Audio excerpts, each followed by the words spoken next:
Bonjour à toutes les vendeuses et les vendeurs de France. Soyez les bienvenus, c'est avec plaisir que je vous accueille aujourd'hui pour parler d'un sujet qui me semble extrêmement important, qui s'appelle la différenciation par rapport à une offre de la concurrence.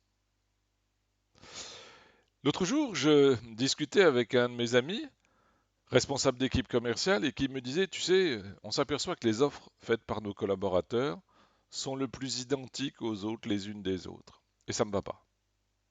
Lui, explique-toi, qu'est-ce que tu veux dire par là? Il me répondait, tu sais, aujourd'hui, on a tellement d'éléments différenciants grâce à notre enseigne qu'il n'y a aucune raison de pouvoir faire la même chose que les autres.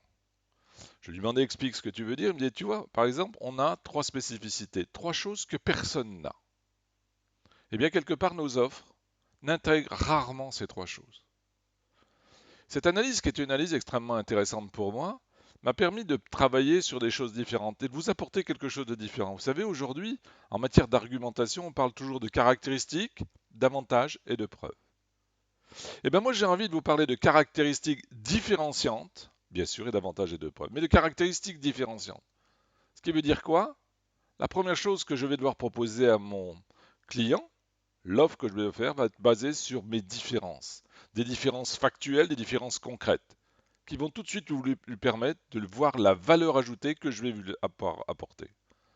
Parce qu'effectivement, si je ne fais pas ça, si j'amène la même chose que les autres, si je travaille de la même manière que les autres, le seul élément différenciant, il n'y en a qu'un, ce sera le prix. Donc ça ne marche pas. Alors chacune de nos entreprises a véritablement des éléments différenciants qui font qu'à aujourd'hui elles existent. C'est de la culture, c'est du produit, c'est une approche différente. Je vais prendre un exemple simple. Mon équipe et moi, chez Batiforce, nous sommes formateurs. Aujourd'hui, il y a 140 000 formateurs en France. C'est toujours la même chose, des gens compétents, des gens qui ont une présence et qui sont en face de vous. Quels sont les éléments différenciants pour Batiforce? Ben écoutez, seulement au nombre de 3, et ça va être des éléments différenciants que vous allez pouvoir découvrir, et vous voyez la logique des éléments différenciants. Le premier, c'est qu'à chacune de nos formations, nous évaluons avec un outil que nous avons créé les gens au début de la formation et à l'issue de la formation. Ce qui leur permet tout de suite de voir la progression et l'efficacité de celle-ci. La deuxième étape, c'est que nous leur proposons de pouvoir s'entraîner avec cet outil de manière à ancrer dans le muscle la performance qu'ils ont acquise. Ça, c'est notre première différenciation. La deuxième différenciation qui est extrêmement forte. Nous avons comme chacun des objectifs pédagogiques à tenir. Nous les tiendrons. Nous faisons notre métier pour les tenir. Par contre, il y a une certitude, c'est que le chemin, eh bien, va être un chemin que vous allez nous proposer. C'est-à-dire que vous allez devenir acteur de votre propre formation. Et c'est ça qui fait la différence. C'est ça qui fait la valeur ajoutée. Et le troisième point, effectivement, c'est l'efficacité de nos formateurs qui connaissent extrêmement bien le terrain et qui sont toujours apporteurs d'astuces. C'est ça aussi qui fait la différence. Et cette vraie différence, c'est ce qui apporte notre valeur ajoutée. C'est ce qui fait une différenciation entre nous en tant que formateurs et un autre formateur.